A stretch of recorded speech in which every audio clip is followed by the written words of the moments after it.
আসসালামু আলাইকুম। আজকে কথা বলতেছি আমরা কংক্রিট নিয়ে আর কি। দেখেন, আমরা অনেক সময় এই যারা কণা বিক্রি করে তাদের থেকে কণা ক্রয় করে থাকি।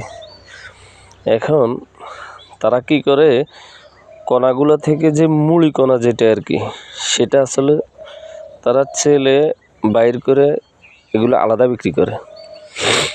কংক্রিটগুলো দেখতে অনেক মনে হয় যে ফ্রেশ, এরকম একটা মনে হয় আর কি আমাদের কাছে, যে এখানে কোনো রাবিশ নাই, অনেক ফ্রেশ কণা।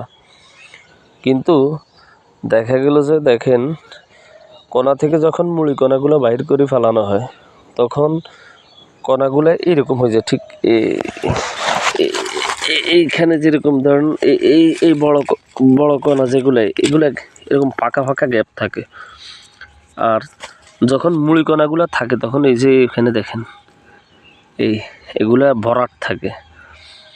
তো যখন মুড়ি কণা বাহির করা ছালা কণা দিয়ে আমরা কাজ করি, তখন হয় কি, ছালা কণাতে আপনার কাজের বরকত কম হয়। হ্যাঁ, রাবিশ তো ছালি বাইর করবে, রাবিশ তো অবশ্যই ফালাই দিব, কিন্তু রাবিশের পরে যে একটা কণা আছে, এই যে এই ছোট ছোট এগুলো কিন্তু কণা, এগুলো কিন্তু রাবিশ না। এটা কোনো রাবিশ না, এটা হলো আপনার মুড়ি কণা। দোকানদার কী করে, এগুলো আলাদা ছালি এগুলো বিক্রি করে ফেলায়। তখন তারা এই বড় কণাগুলো রাখে। এই যে দেখেন, এই বড় কণাগুলো যখন আপনি হাতে নেবেন, তখন বড় কণাগুলোর ভিতরে অনেক গ্যাপ থাকে, যে এই গ্যাপগুলো থাকে। আর আপনি যখন বালি মিক্সার করবেন, ঢালাই মিক্সার করবেন, তখন আপনার ঢালাইয়ের বরকত কম। এই যে এইভাবে এই গ্যাপগুলোতে বালিগুলো ঢুকে আপনার ঢালাইয়ের পরিমাণে কম আসবে আর কি, বরকত কম হইব। কিন্তু যখন আপনার এগুলোর সাথে ছোট ছোট মুড়ি কণা যেটা, সেটা থাকবো, সেটা সহকারে যে কণাগুলো, ওই কণাগুলো ক্রয় করলে দেখা গেছে এই জাতীয় গ্যাপ কম থাকে। গ্যাপ কম থাকার কারণে আপনার ঢালাইয়ের বরকত হয় এবং ঢালাইগুলো মজবুত হয়।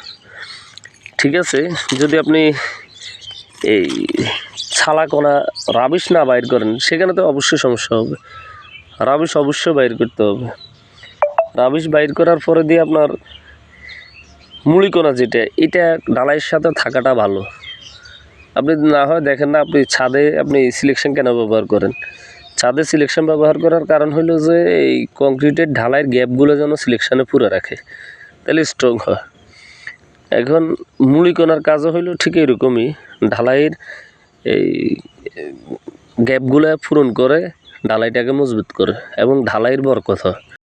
না হয় বালু কণা সিমেন্টের যে মিশ্রণটা, ওইটা কণার ভিতরে ভিতরে ঢুকে যায়, ফাঁকাগুলো পূরণ করতে যায়, ঢালাইয়ের বরকত কম হয়। তখন অনেক সময় এস্টিমেটে ব্যবধান হয়ে যায় আর কি। আসলে দোকানদারা এটা করার কারণ হলো যে দোকানদারা আলাদা মুড়ি কণাগুলো বিক্রি করে ফেলাইতে পারে, সেখানে তারা আলাদা কিছু টাকা পায়। আর বড় কণাগুলো তারা আলাদা বিক্রি করে, সেখানে তারা কিছু টাকা পায়, এতে তাদের বরকত হয়।